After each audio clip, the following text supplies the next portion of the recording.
juga tidak kalah inspiratif. Nah, kita panggil bersama Satya Farm. Ada Ika dan Satya. Halo teman-teman, masih semangat pagi? Terima kasih. Perkenalkan, nama saya Ika dan ini adik saya Setia. Kami dari Satya Farm. Kami berasal dari Klaten, Jawa Tengah. Kami memulai food forest atau hutan pangan sejak pertengahan tahun 2021 dengan memanfaatkan lahan keluarga yang nganggur seluas kurang lebih 3.000 meter persegi. Memang kami tidak terlahir dari orang tua petani, namun berdasarkan cerita, konon kakek nenek kami adalah petani. Nah gitu. Ya. Diawali dari keprihatinan kami melihat praktik-praktik pertanian konvensional yang saat ini terjadi di Indonesia, yang seakan semakin hari membutuhkan input pertanian yang semakin tinggi. Banyak petani yang mengeluhkan, kok lahan saya sudah tidak subur lagi ya, pupuk mahal, pestisida mahal, dan sebagainya.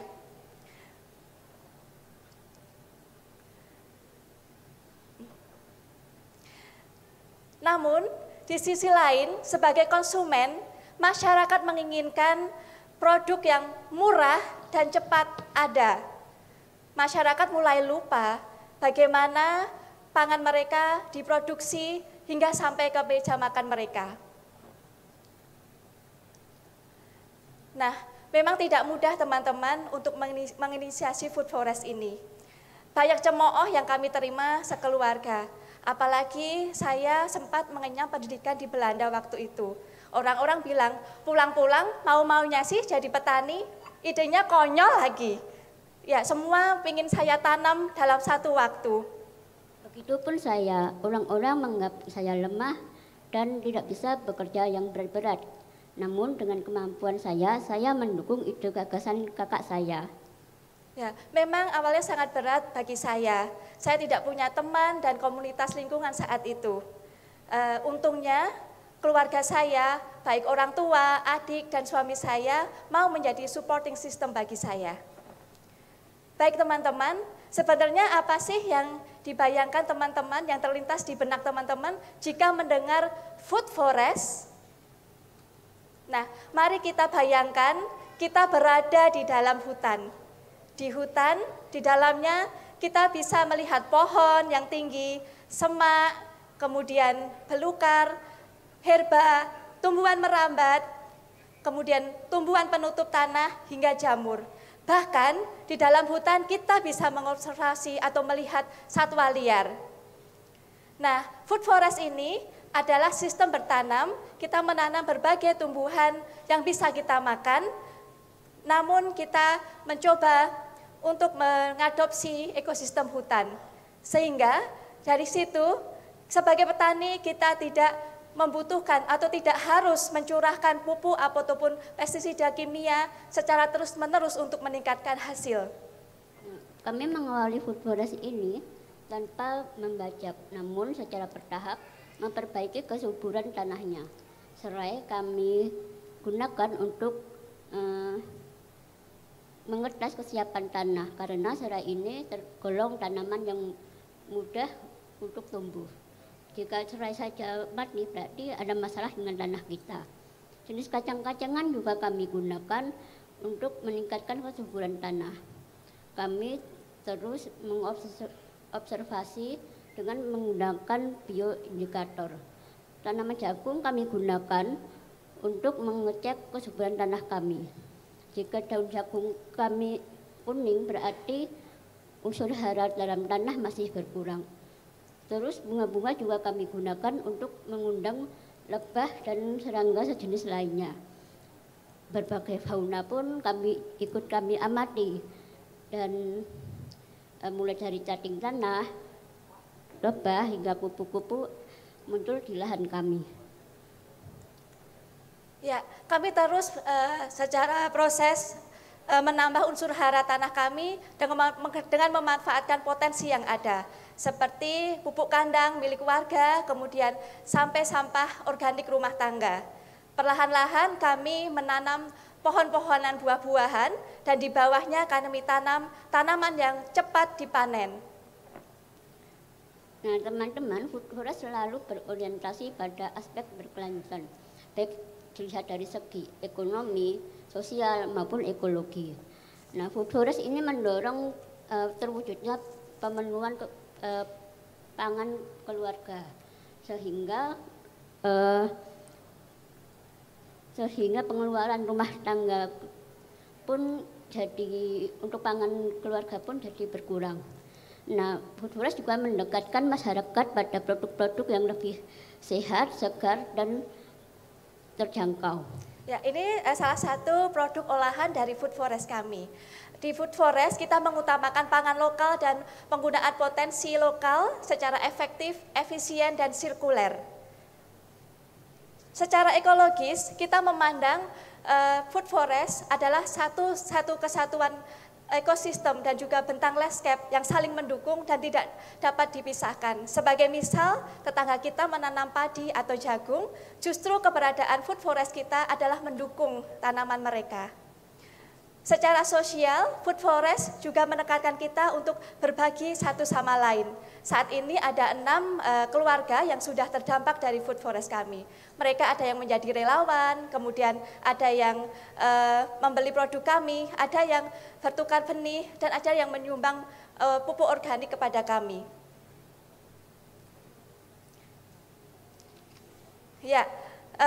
Terus terang teman-teman, kami masih kesulitan untuk mengajak kawula muda untuk bergabung di Food Forest kami. Jika kalian punya ide, saya lihat Gahuru Bumi punya penggiat-penggiat lingkungan muda. Setelah sesi ini barangkali kita bisa berdiskusi. Bagaimana sih melibatkan anak muda? Ya. Satu lagi kelebihan Food Forest, kita tidak berdiri sendiri, tetapi kita butuh kontribusi teman-teman. Jika kalian adalah konsumen, maka jangan lupa beli produk Food Forest kami. Terima kasih. Terima kasih banyak Satya Farm. Iya, terima kasih Mbak Ika dan adiknya tadi ya. Iya. Presentasi yang sekali lagi menggugah, tidak kalah dengan presentasi-presentasi terdahulu. Kita bicara tentang bagaimana kita mengkampanyekan pangan sehat lokal ya, dan yang penting nih buat ibu-ibu di Indonesia, menghemat pengeluaran keluarga. Nah itu yang dari tadi menggugah saya. Mungkin di kota-kota besar belum bisa seberuntung teman-teman di daerah yang mungkin luasan lahannya masih memadai dan sebagainya, tapi tetap harus kita dukung dan kita apresiasi. Hal yang penting yang teladan mungkin kita perlu pelajari dari tim ini Satya Farm adalah bahwa segala sesuatunya itu nggak harus mulai besar kok. Kita bisa mulai dari lingkungan kita sendiri, dari keluarga kita sendiri, diri kita sendiri, kemudian baru diperluas. Kalau tadi Mbak Ikanya sempat bilang bahwa sekarang udah ada 6 relawan, ya syukur alhamdulillah mungkin ke depannya nanti akan semakin banyak relawan atau keluarga-keluarga lain yang ikut terlibat atau mencontoh begitu. Saya setuju tadi komitmennya di belakang bahwa perlu melibatkan anak muda.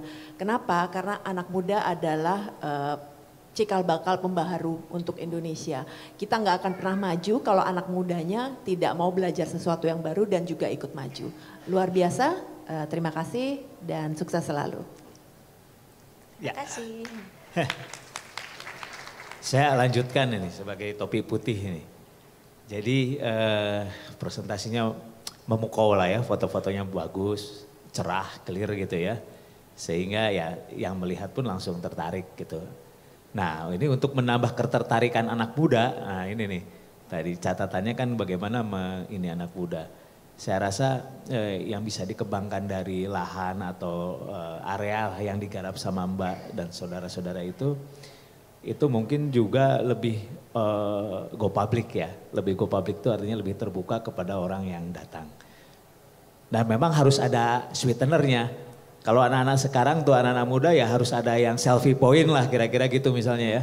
ada satu sudut-sudut yang menarik yang membuat orang difoto, ya efek selfie itu luar biasa sebenarnya. Nanti akan tersebar, viral. Nah, kalau udah viral malah nanti jangan-jangan kewalahan nih orang pada berdatangan. Tapi kalau membawa ide baik pasti akan tertular dengan sendirinya ya. Begitu orang-orang datang dan melihat, wah ini luar biasa nih. Pasti akan di copy paste lah di tempat-tempat lain. Jadi gagasan Mbak akan tersebar luas. Gitu aja, terima kasih. Terima kasih banyak Pak Gilang, silakan. Oke, saya akan memberikan feedback berkait bagaimana mempresentasikan tadi gitu ya. Tapi hal baik dari presentasi tadi di awal tuh menurut saya sudah cukup baik menampilkan before after gitu ya. Sehingga membawa kita yang nonton langsung kebayang gitu sebelumnya kayak apa sih. Tapi setelah dilakukan intervensi perubahannya sangat signifikan gitu ya. Jadi visual yang bisa menggambarkan versus before after atau tadi yang antara apa tadi saya lupa adalah perbandingannya gitu ya sehingga kita bisa tahu nanti tuh mau ke arah mana. Nah hanya saja mungkin di beberapa tampilan memang banyak visual-visual tapi kurang ada penjelasan gitu ya. Jadi itu maksudnya apakah bisa jadi bentuknya jadi harus diagram gitu ya supaya bisa memahami yang sedang dijelaskan itu tentang apa. Sama tadi mungkin yang agak, karena dulu saya pernah jadi editor buku gitu ya, jadi kayak konsistensi huruf dan warna itu sangat penting untuk bisa membuat audiens jadi makin paham dengan apa yang dijelaskan. Demikian. Terima kasih Kak.